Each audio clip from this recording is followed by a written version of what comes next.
just heard the biggest explosion somewhere out there in the desert. It sounded like a meteor hit the planet, because there's supposed to be a road right here leading to those two buildings, but that road is long gone. So I think this was a log cabin. You can see all the big timbers here, and then of course where they join together. So I do always like to do this, and that's to stand in the middle of the home and then look at the view these people had. All right, well, here's a topic that'll divide a room, and that is, do you cook in camp or do you just eat freeze-dried food? But tomorrow we're gonna go see if we can find some more homesteads. So I will see you guys in the morning for breakfast.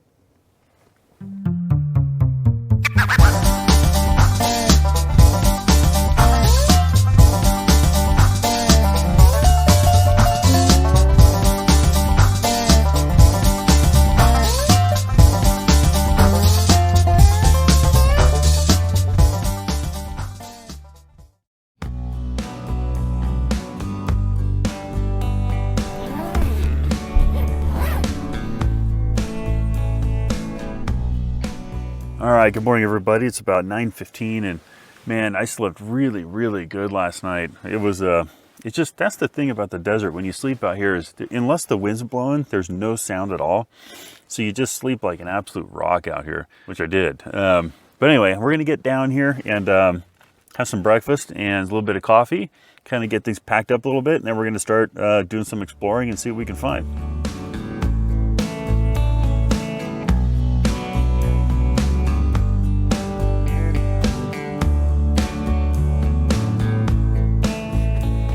All right, let's see what we're gonna have for breakfast. We have just a big old thing of ice water, coffee, and some. We're gonna do biscuits and gravy this morning, which is something I eat quite a bit out here. If you're not used to freeze-dried food and you want to try it for the first time, this is gonna be the breakfast to get. Give this one a try first.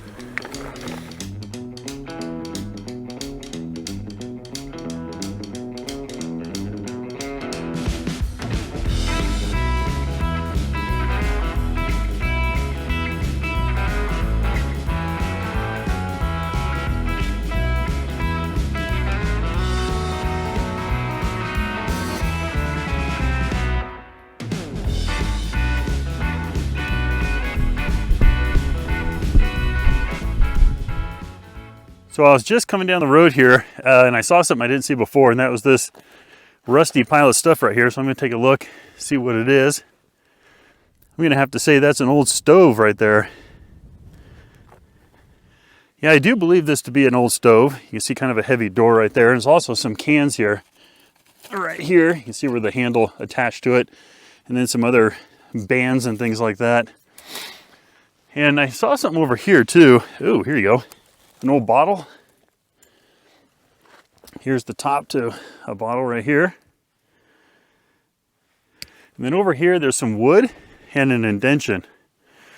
Now, I don't know if this is a homestead or not, but I mean, if there is an indention right here, that there's a possibility that it could be a root cellar, but who knows? It's just not quite vivid enough to tell, but there is some piles of wood right here, wood, old stove right there. So who knows, but it is a pretty cool little find.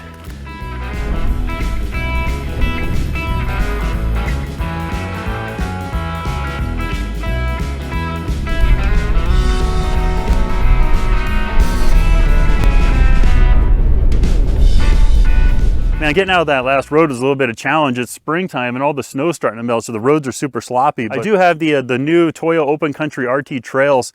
They're a hybrid tire.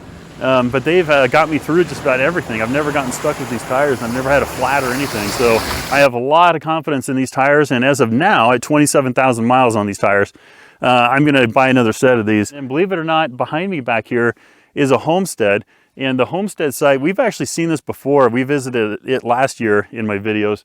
But I didn't have the drone at the time. So what I want to do is I want to show you kind of a layout of what it looks like, and then I want to get the drone up so you can get a straight down look of kind of the layout of this homestead site, because it's pretty cool. And you know, I actually found this one by accident. I pulled over here for lunch one time, and I went back there to go poop, and I accidentally found the root cellar. And then behind that, I found the foundation, and then I found the can dump, and then I found a rock wall and all kinds of stuff. So it's kind of, this is kind of one of my favorite little sites. Well, you don't have to walk too far to find the first thing here, and can right there.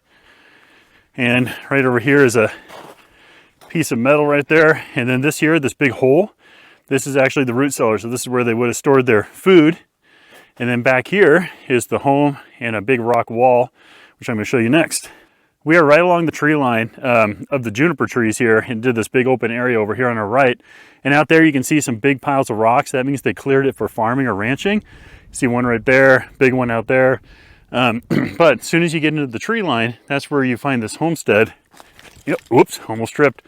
And right here you can see the rock wall, which was probably a fence at one time. And it runs all the way down there and then cuts to the right. So this is probably where he farmed or grazed animals, right in here. And right on the other side of that fence is where the home was. So right there is the pile of rocks, and then you can see the outline of the home right here. So it's a big rectangle. Not very big, but kind of an average size for what you find out here. All right, so I'm actually standing right in the middle of the homestead right now. So you have the root cellar that was over there towards the road, the main house here, and then you had the rock wall right here, and then all that is, I'm guessing, for grazing and farming out there. And right behind you, somewhere back there, I got to find it again, is the can dump, which is where they dumped all their garbage when they lived here. So we're going to go over and take a look at that next. All right, so here was this was their dump. You can see this is all cans that are left over from the people that that lived here probably about 100 years ago. So the cool part about this can dump is that they're all solder bottom cans. So they're all solder bottom cans, and then I got some tobacco tins and things like that. But it shows that they were in the late 1800s. So this is a very early homestead here. But I always like to see these can dumps because it kind of tells you the story of how they lived and what they ate and the supplies they used. And anyway, this is one of my favorite parts of finding homestead sites, or finding the can dumps. So I was just cruising around here and found an interesting can. Now, I don't know what this is. I haven't seen a lot of these. So if you know what this can was, it's kind of tall and thin with a kind of a cool top on it. If you know what this was, put it in the comments below, because I don't know what was in this, but it is pretty neat. So I just kind of heading back to the Bronco, getting ready to wrap this whole thing up, and came across this really, really old stump that's by this homestead. You can see this is all axe cut. So this wasn't cut with a saw. Somebody worked their ass off and chopped away at this thing, because juniper is a hard wood. It's not easy to get through, but somebody worked hard to get this log. Probably the guy that lived here to build his house.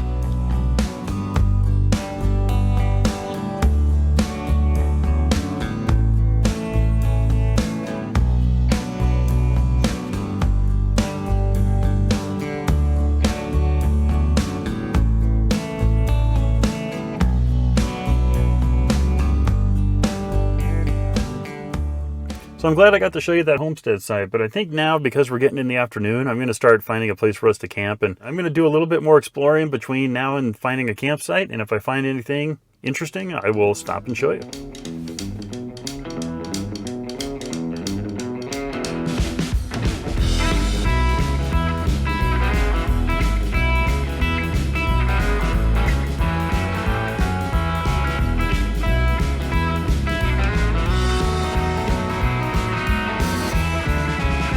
All right.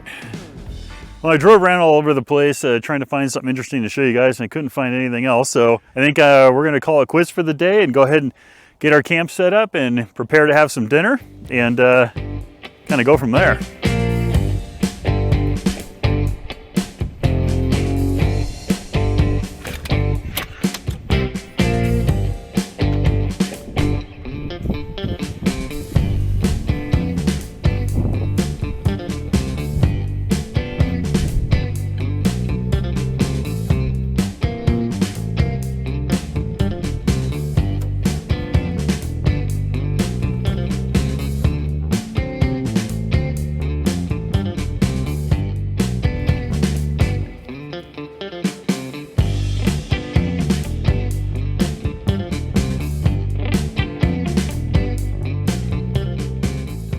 So in case you guys are wondering what this water bag is, I just bring one of these water bags with me, and it's an MSR dromedary bag, and it's 10 liters, and this will last me easily for 2 days and 2 nights, easily.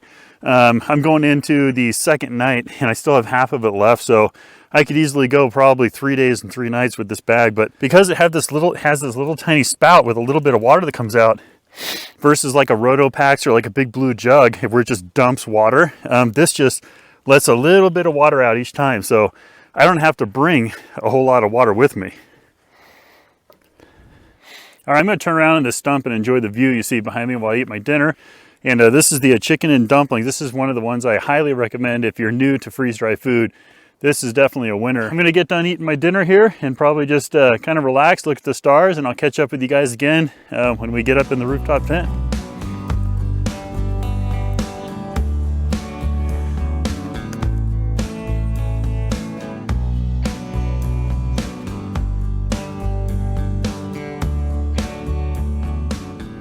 All right, everybody, it's getting kind of late, and honestly, I'm pretty tired.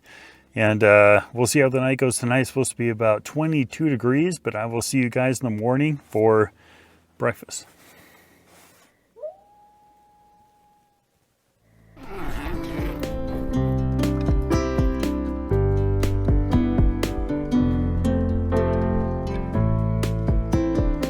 All right, good morning, everybody. It's about 9 o'clock, and I slept like an absolute rock last night. It was absolutely quiet, no wind, it was perfect. And this morning, I actually woke up to the feeling of the heat from the side of the tent from the sun, which means, you know, we're getting to be springtime. So let me get down, have a little bit of breakfast, and kind of pack up camp and go from there.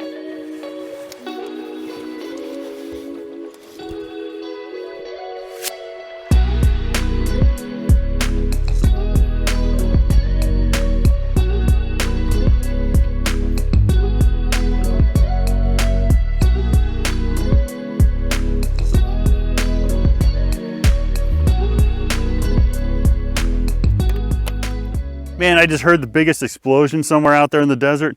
It sounded like a meteor hit the planet. Well, we got the Bronco all packed up, so I think we're about ready to make the 4.5-hour drive back to Sherwood. But I do want to thank you guys for joining me on this trip. This is day 2. Don't forget to check out day 1. But anyway, it was fun having you along. I had a great time. We got to find some cool stuff. So if you liked the video, please give it a like, maybe subscribe for more Bronco content. We will see you next time.